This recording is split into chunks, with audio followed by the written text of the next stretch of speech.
चलिए, तो देखो अब तक हमने लगभग 1944 तक मॉडर्न हिस्ट्री है वो हमने कवर कर लिया है। एक चीज़ मैं आपको बताना चाहता हूँ कि 1939 से लेकर के 1947 तक का जो पीरियड है वो बहुत ही ज़्यादा इम्पोर्टेंट है आपके एग्ज़ाम के हिसाब से।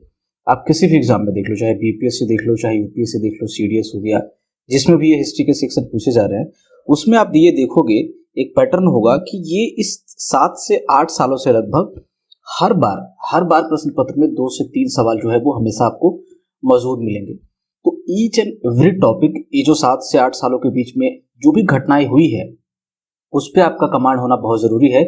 तो आपके यहाँ पे 2 से 3 नंबर यहाँ पे आपके पक्के हो जाएंगे, ज्यादा भी हो सकते हैं, कम से कम 2 नंबर तो आपके पक्के होंगे ही।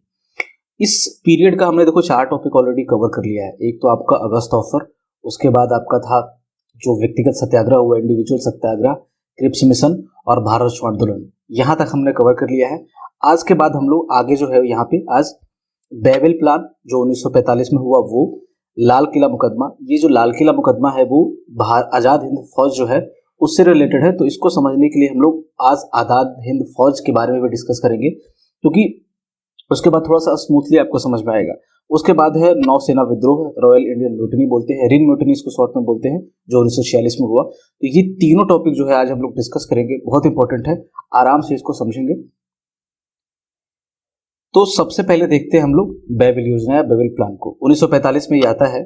देखो, जब मैं आपको भारत छोड़ो आंदोलन पढ़ा रहा था या फिर जो क्रिप्स प्रस्ताव पढ़ाया उसके पहले पढ़ाया, तो एक चीज मैं आपको लगातार बोलता आ रहा हूं कि जब 1939 में आपका यहाँ पे वर्ल्ड वॉर 2 आपका जब छिड़ता है, तो जो अंग्रेजी सरकार होती है उसका रुख काफी नकारात्मक होता है, काफी अड़ियल होता है, और भारतीयों से ज्यादा वो भारतीय नेताओं को, कांग्रेस को वो भाव ज्यादा नहीं दे रही होती है। ठीक है, ये लोग अपनी डिमांड रख रहे होते हैं कांग्रेस बार बार, ठीक है, कि हमारी कुछ मांगे मानो ताकि हम आपका समर्थन कर सके युद्ध में। जबकि देखो, इसको समर्थन चाहिए युद्ध में, भारतीयों का समर्थन चाहिए, फिर भी जो है ये अड़ियल रवैया जो अपना रही होती है। फिर सहयोगी देशों से दबाव आता है, कई बार इनको झटका लगता है, जैसे चाहे जापान का हो चाहे वो वाला हो, ठीक है। उसके बाद ये लोग बातचीत के लिए तैयार होते हैं, फिर अगस्त प्रस्ताव में बात करते हैं और क्रिप्स मिशन में बात करते हैं। लेकिन तब तक जो है ना वो अनमने ढंग से बात कर रहे होंगे। आपका जब सहयोगी देशों से दबाव आ रहा होगा तब बात कर रहे होंगे, खुद से बात नहीं कर रहे वो। तो वहां पे आप देखेंगे कि जब अनमने ढंग से वो बात करेंगे तो एक ही चीज को बार बार कि आपको हम ये डोमिनियन स्टेटस दे रहे हैं, ठीक है। डोमिनियन स्टेटस का मुद्दा कांग्रेस ने 1929 में ही छोड़ दिया था, कि उसके बाद उन्होंने डिसाइड कर लिया था कि हमको इस पे बात ही नहीं करना डोमिनियन स्टेटस पे, ठीक है। लेकिन ये लोग बार बार इस चीज को करते हैं और बार बार जो है फ्रस्ट्रेट करते रहते हैं लीडर्स को। तो उसके बाद ये लोग भारत छोड़ो आंदोलन में ये लोग दिखा देते हैं, भारतीय जो नेता होते हैं, खास करके भारतीय लोग, नेता तो सारे गिरफ्तार हो जाते हैं, ठीक है। भारत छोड़ो आंदोलन के बाद इनको समझ में आ जाता है कि अब भारतीयों पे शासन करना लगभग नामुमकिन है उनकी इच्छा के विरुद्ध, ठीक है ना। तो ये चीजें होती है। तो समझने की कोशिश करेंगे कि बेबिल योजना जो आया तो क्यों आया, क्यों सरकार का विचार हुआ कि भारतीयों से बातचीत करी जाए, भारतीय नेताओं से, ऐसा क्या हो गया था। तो देखो, इस समय आपको ये फैक्ट याद रखना है कि इसमें वायसराय बेबिल होते हैं, इसीलिए बेबिल योजना है। सबसे इंपॉर्टेंट रीजन ये होता है कि भारत छोड़ो आंदोलन हो चुका होता है। अब इनको जो है वो आटे दाल का भाव जो है वो समझ में आ जाता है कि भारतीय लोग क्या है, अब ये हमारी मर्जी के हिसाब से नहीं चलेंगे, ये लोग अपनी मर्जी के हिसाब से चलेंगे। उसके बाद और जो रीजन क्या होता है कि इंग्लैंड में जो है वो आम चुनाव होते हैं, जो 1945 जो होता है। देखो, लगभग द्वितीय विश्व युद्ध यूरोप में खत्म हो चुका है, और यहाँ पे जो चर्चिल होता है, उसमें चर्चिल की सरकार होती है, चर्चिल ब्रिटेन का प्रधानमंत्री होता है। और चूंकि वो जब चुनाव में जा रहा होता है तो एक अच्छा इमेज पेश करने के लिए वो चाहता है कि भारतीय लोगों से थोड़ी बातचीत की जाए। और तीसरा रीजन ये होता है कि देखो, दाव यहाँ पे आपका खत्म हो गया था, आपका ये द्वितीय विश्व युद्ध, हिटलर का थोड़ा सा खतरा कम हो गया था, लेकिन अभी भी जापान का खतरा कम नहीं हुआ था भारत में। ये लोग कभी भी मतलब कि श्योर नहीं थे कि कब जापान हम पे फिर से वो कोशिश करे आक्रमण करने का। तो जापान अभी भी एक खतरा बना हुआ था, और ये जो इनके सहयोगी देश थे और खुद ब्रिटेन भी, वो लोग चाहते थे कि कुछ भारतीय लोगों का कुछ हल निकाला जाए, मतलब इनको थोड़ा सा अपने पक्ष में किया जाए। भारतीय लोग नाराज चल रहे थे लगातार अपने 4-5 सालों से। तो सहयोगी देशों ने भी दबाव दिया कि आप जो ये भारतीय समस्या है, जो भारतीय लोग आपसे नाराज हैं, कुछ बातचीत करें, कुछ हल निकालें, ठीक है। तो ये बेसिकली 3 रीजन थे वो बातचीत करने के। हालांकि देखो, जो चुनाव होते हैं उसमें चर्चिल बाद में हार जाता है।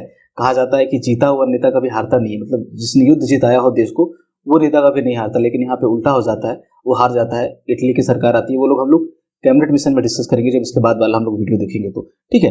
तो इन सारे फैक्टर को कंसीडर करते हुए जो ब्रिटेन का प्रधानमंत्री आपका चर्चिल होता है, वो वायसराय को आदेश देता है, जो बैबल है उसको बोलता है कि आप कुछ देखिए और भारतीय नेताओं से बातचीत करके कुछ हल निकालिए। ठीक है, इसी सिलसिले में जो है वो बैबल क्या करेगा कि जो यहाँ पे नेता पहले गिरफ्तार हो चुके होते हैं भारत छोड़ो आंदोलन के वक्त, उनको सबसे पहले बाहर निकालेगा। तो जून 1945 में जो कांग्रेस के नेता होते हैं उनको जेल से रिहा किया जाता है। जेल से निकालोगे तभी तो बातचीत करोगे ना। ठीक है, और ये सबको जून 1945 में शिमला में बैबल बोलता है कि आप सब लोग आइए, आमंत्रित है आप, और हम लोग बैठ करके यहाँ पे बातचीत करेंगे। तो कांग्रेस, मुस्लिम लीग और अन्य लोग जो होते हैं वो यहाँ पे बैठते हैं, और फिर इसीलिए ये योजना जो है बैबल योजना या फिर शिमला कॉन्फ्रेंस के नाम से जानी जाती है, जो कि शिमला में हुई इसलिए शिमला कॉन्फ्रेंस, और बैबल ने बुलाया था इसलिए बैबल योजना। बैबल ने अपनी कुछ यहाँ पे प्रस्ताव दिए थे इसके कारण से। अब देखो कि सबसे जो इम्पोर्टेंट है इस सेक्शन का वो ये है कि इसके मेन जो प्रपोजल्स थे बैबल के योजना के वो क्या थे, मुख्य प्रस्ताव क्या थे। यहीं से आपके क्वेश्चन बनेंगे, आपको चार ऑप्शन दे दिए जाएंगे, पूछ लिया जाएगा कि इनमें से कौन जो है वो बैबल योजना के मुख्य प्रस्ताव नहीं थे या फिर थे, और आपको उसमें से एक आपको टिक करना होगा। ठीक है, तो 4 आपको मुख्य प्रस्ताव याद रखने हैं। तो सबसे पहला प्रस्ताव बैबल अपना ये रखता है कि देखो, ये जो वायसराय की कार्यकारी परिषद है, जो एग्जीक्यूटिव काउंसिल है, उसका हम लोग पुनर्गठन करेंगे, और जितने भी सदस्य हैं इसमें, उसमें सभी सदस्यों को जो है हम लोग भारतीय सदस्यों से प्रतिस्थापित कर देंगे। मतलब कि सारे सदस्य जो है वो अब भारतीय कर देंगे। कितना ज्यादा आगे बढ़ चुका है आप सोचो कि एक समय था कि जब इसमें से एक भारतीय सदस्य भी नहीं होता था, सारे अंग्रेज होते थे। अब ये सारे सदस्यों की बात कर रहा है वो करने की, भारतीय करने की। क्रिप्स मिशन और वो उसके पहले आपको जो गस्त सफर था उसमें बताया था कि हम मेजॉरिटी जो है वो भारतीय करेंगे। यहाँ पे बोलेगा कि सभी सदस्य जो है वो भारतीय करेंगे, लेकिन 2 लोगों को छोड़ करके, एक तो वायसराय और दूसरा है खुद सेना प्रमुख यानी कि कमांडर इन चीफ। तो इन 2 लोगों को छोड़ करके जो जितने सारे आपके यहाँ पे सदस्य हैं वायसराय के कार्यकारी परिषद में, उसको हम लोग सबको भारतीय लोगों को यहाँ पे बिठाएंगे। दूसरा प्रपोजल बैबल ये रखता है कि जो वायसराय की कार्यकारी परिषद है उसमें जो भी ये सेक्शन है, भारत के हिंदू हैं, मुस्लिम है, अन्य वर्ग है, उसका एक संतुलित प्रतिनिधित्व उनको देने की कोशिश करेंगे, एक बैलेंस बिठाने की कोशिश करेंगे। मतलब कि ठीक है ना, समान एक तरह से आप कह सकते हैं कि प्रतिनिधित्व देंगे। और जो मुस्लिम जनसंख्या है उसको टोटल, जैसे यहाँ पे 14 सीटें होती है, मतलब 14 सदस्य होते हैं कार्यकारी परिषद में यहाँ पे, तो ये कहता है कि मुस्लिमों को 14 में से 6 सीटें जो है हम लोग मुस्लिमों को देंगे। ठीक है, लेकिन जनसंख्या सिर्फ 25% होती है मुस्लिमों को, मतलब कि इसकी जनसंख्या से भी ज्यादा जो है वो रिप्रेजेंटेशन वो दिया जा रहा होता है इस परिषद में। आप देखिए कि 6 का 14 से आप देखेंगे कि कितना प्रतिशत होता है, तो लगभग 40% के आसपास होता है, 40% से ज्यादा ही हो जाएगा। तो 25% जनसंख्या के बावजूद भी मुस्लिमों को ये 6 सीट देने की बात करता है। उसके बाद बोलता है कि वायसराय के पास वीटो शक्ति रहेगी। अगर वीटो शक्ति हो तो ये क्या कर सकते हैं, अकेले भी हो ना किसी प्रस्ताव के खिलाफ में, चाहे मेजोरिटी उसके खिलाफ हो या वो हो, ठीक है, उसके अगेंस्ट में जाकर के ये वीटो शक्ति का जब इस्तेमाल करता है कोई भी चीज, तो प्रस्ताव पास करवा सकता है या फिर गिरा सकता है। ठीक है ना, तो वीटो शक्ति का मतलब एक तरह का स्पेशल पावर जिसको यूज कर सकता है वो आपातकालीन परिस्थिति में। रक्षा मामले जो है वो ब्रिटिश हाथों में रहेंगे, ऐसा बैबल का कहना था कि जो डिफेंस का मामला है ना वो अभी भी ब्रिटेन के हाथ में ही रहेगा, जब तक कि सत्ता का जो है वो पूर्ण हस्तांतरण नहीं हो जाता। देखो, अब कम से कम सत्ता के हस्तांतरण के बारे में बातचीत तो कर रहा है, नहीं दे रहा है वो अलग बात है, ठीक है, आगे दे भी देगा वो, आप समझ रहे हैं। तो ये 4 जो चीजें हैं वो आपको ध्यान रखना है, ये आपको हमेशा पूछा जाएगा। मुख्य प्रस्ताव सबसे इंपॉर्टेंट यही है। अच्छा, जब बैबल अपनी योजना प्रस्तुत करेगा तो भारतीयों की प्रतिक्रिया क्या रहेगी, पसंद आएगा या नहीं पसंद आएगा, जो भी चीजें हैं, ठीक है, क्या होता है उसके बाद। तो देखो, जो मुस्लिम लीग और कांग्रेस होती है उसमें यहाँ पे विवाद हो जाता है, मतभेद हो जाता है। रीजन क्या होता है उसका, कि जो मुस्लिम लीग बोलती है ना कि ये जो आपने कहा है कि ये 14 सदस्य जो होंगे वायसराय की कार्यकारिणी के, 14 में से 6 लोग मुस्लिम होंगे, मुस्लिम सदस्य होंगे, तो ये जो 6 के 6 है ना वो मुस्लिम लीग से होने चाहिए, हमारी पार्टी से होने चाहिए, ऐसा जिन्ना का कहना था, मुस्लिम लीग का कहना था। कांग्रेस क्या करेगी, इसको सही मानेगी? बिल्कुल नहीं, कांग्रेस इसका विरोध करती है और बोलती है कि ये एक साजिश है कांग्रेस को सिर्फ हिंदू बहुल पार्टी घोषित करने की। ऐसा नहीं था ना कि सिर्फ मुस्लिम लीग में ही मुसलमान थे, मुस्लिम नेता थे, ऐसा नहीं था। आप देखो जैसे खान अब्दुल गफ्फार खान जो पेशावर में वहां पे मुस्लिमों का नेतृत्व कर रहे होते हैं, बहुत फेमस लीडर होते हैं भारत में। तो अगर वो मुस्लिम लीडर होते हैं, ठीक है, अगर मान लो कि वो जिन्ना के हिसाब से अगर वो मान ले कि वायसराय की कार्यकारिणी में वो जाना चाहे तो वो तो नहीं जा पाएंगे, ठीक है, क्यों? क्योंकि वो कांग्रेस से थे। तो कांग्रेस बोलती है कि ऐसा आपको किसने भ्रम दिया कि सिर्फ मुसलमानों के एक अकेले हिमायती सिर्फ आप हैं? कांग्रेस भी है भाई, कांग्रेस में बहुत सारे मुस्लिम्स हैं, ठीक है। तो कांग्रेस इसको जो है वो विरोध करती है। उसके बाद एक और मामला क्या होता है कि देखो, मुस्लिमों को बताया गया कि 14 में से 6 सीटें दी जाएगी, जबकि जनसंख्या सिर्फ 25% होती है। इसके बावजूद मुस्लिम लीग संतुष्ट नहीं होती, वो बोलती है कि इसके बाद भी हमको चाहिए क्या, वीटो शक्ति। वीटो शक्ति का मतलब मैंने बताया आपको कि एक स्पेशल पावर चाहिए कि किसी भी बिल को, किसी भी डिसीजन को वो जो है वो स्टक डाउन कर सके, गिरा सके, हरा सके, ठीक है ना। चाहे जो बहुमत है उसके पक्ष में हो, लेकिन अगर वो उसके खिलाफ होगी तो वो गिरा सके, जो भी है। तो वीटो शक्ति की मांग करते हैं, स्पेशल पावर की मांग करते हैं। कांग्रेस बोलती है क्या बात कर रहे हो, ये जो तुम्हारी डिमांड है वो बिल्कुल लॉजिकल है, तार्किक। तो यहाँ पे जिन्ना को समझाया जाएगा, लेकिन जिन्ना मानेंगे नहीं और समझौता इस कारण से जो है वो असफल हो जाता है, जिन्ना के अड़ियल रुख के कारण। बेवल सोचते हैं कि ये दोनों आपस में पहले सहमत ही नहीं हो रहे तो क्या बातचीत करनी, वो समझौते को असफल जो है वो घोषित कर देते हैं। तो ये था आपका बेवल प्लान। अब देखेंगे हम लोग लाल किला मुकदमा, अंग्रेजी में बोलते हैं इसको रेड फोर्ट ट्रायल, 1945 में होता है। लाल किला मुकदमा जो है वो आईएनए के जो मतलब कि इंडियन नेशनल आर्मी के जो सैनिक थे उस पर चलाया जाता है। तो इसको समझने से पहले हमें आईएनए को समझना होगा, मतलब कि इंडियन नेशनल आर्मी को समझना होगा। आईएनए को हम लोग आजाद हिंद फौज के नाम से भी जानते हैं। तो आजाद हिंद फौज जो सेकंड फेज में जब उसका नाम हो जाता है, जब सुभाष चंद्र बोस यहाँ पे आते हैं, जो भी है थोड़ा सा क्विक बैकग्राउंड इसको हम देख लेते हैं। देखो, दो फेज में हम आईएनए को देखेंगे। आईएनए का मतलब इंडियन नेशनल आर्मी, ठीक है। इसकी स्थापना जो है वो कैप्टन मोहन सिंह ने की थी। कहाँ पे? सिंगापुर में, सितंबर 1942 में। देखो होता क्या है ना कि मैंने आपको भारत छोड़ो आंदोलन के वक्त भी पढ़ाया था कि ब्रिटिश जो है ना वो लड़ रही होती है जापानियों से, कहाँ पे? दक्षिण पूर्व एशिया में। और जापानी लोग हराते हुए, जापान की जो सेना है वो जीतते हुए उधर से आ रही होती है, ब्रिटेन वहाँ पे हार रहा होता है। तो जो मलेशिया का क्षेत्र है, मलाया का जो पेनिनसुला है, वहाँ पे इंडोनेशिया वगैरह हो गया, ये सब जो है वो जीत लेती है कौन? जापानी सेना। और जब जीतेगी, मतलब ब्रिटेन जब हारेगा यहाँ पे, तो ब्रिटेन के कुछ सैनिक जो होते हैं वो यहाँ पे कैप्चर कर लिए जाते हैं जापानियों के द्वारा, जापानी सेना के द्वारा। तो युद्धबंदी के तौर पे वो वहाँ पे रखे जाते हैं। अब उन युद्धबंदियों में भारतीय सैनिक भी होंगे। देखो, ब्रिटिश सेना में भारतीय लोग भी थे जो सैनिक के रूप में वहाँ पे कार्य कर रहे थे। तो काफी बड़ी मात्रा में ये जो लोग कैप्चर होते हैं ना जापानी सेना के द्वारा, ठीक है, उसमें काफी भारतीय सैनिक भी होते हैं। तो यहाँ पे कैप्टन मोहन सिंह को एक प्रस्ताव दिया जाता है कि आप हमारी मदद करें ब्रिटेन को हराने में, हम आपको भारत को जो है आजाद करवाने में आपकी मदद करेंगे। ऐसा उन लोगों की भी सहमति बनती है। तो कैप्टन मोहन सिंह जो क्या करेंगे कि जितने भी वहाँ पे युद्धबंदी होंगे भारतीय सेना के, ठीक है, वो भारतीय लोग खास करके उसको इकट्ठा करेंगे और यहाँ पे जापान की सहायता से लगभग 16,000 युद्धबंदियों के द्वारा जो है वो प्रथम टुकड़ी का गठन किया जाता है। किसका? इंडियन नेशनल आर्मी का। तो स्थापना पूछे किसने किया था इंडियन नेशनल आर्मी का? तो कैप्टन मोहन सिंह। फिर बाद में इन दोनों में मतभेद हो जाता है। दिसंबर 1942 में आप देखेंगे कि मोहन सिंह और जापानियों के बीच मतभेद हो जाता है और आईएनए को जो है वो भंग कर दिया जाता है यहाँ पे। लेकिन फिर से जो है सेकंड फेज इसका शुरू होगा। देखो, एक बात आपको याद रखनी है, एक नाम याद रखना है, रास बिहारी बोस, ठीक है ना। रास बिहारी बोस कई जगह आते हैं, गदर आंदोलन में भी आपको दिखाई देंगे, उसके पहले भी आपको दिखाई देंगे, ठीक है। तो रास बिहारी बोस क्या करते हैं, इसके बाद जब ये मोहन सिंह और जापानियों के बीच मतभेद होता है, ये भंग हो जाती है, तो रास बिहारी बोस फिर से वार्ता उनके साथ करेंगे और एक फिर से सहमति बनती है कि चलो ठीक है, यहाँ पे हम आपको सपोर्ट करेंगे और हमें जो है वो मतलब कि जापानीज जो लोग हैं वो आपको भारत को आजाद करवाने में मदद करेंगे और आप हमें ब्रिटेन को हराने में मदद कीजिए, जो भी है, ठीक है। तो इस तरह से रास बिहारी बोस जो है बुलावा भेजते हैं किनको? सुभाष चंद्र बोस को। और जुलाई 1943 में सिंगापुर आगमन होगा सुभाष चंद्र बोस का। यहाँ पे फिर से जो है इसको पुनर्गठित किया जाएगा और यहाँ पे हम लोग अलग नाम से भी जानते हैं। जब ये सुभाष चंद्र बोस जब यहाँ पे आते हैं तो आईएनए को हम लोग आजाद हिंद फौज भी बोलते हैं, ठीक है। अक्टूबर 1943 में आपका सुभाष चंद्र बोस के द्वारा आजाद हिंद सरकार का गठन किया जाएगा और इसका जो मुख्यालय बनाया जाएगा वो दो जगह पे होगा, रंगून और सिंगापुर में।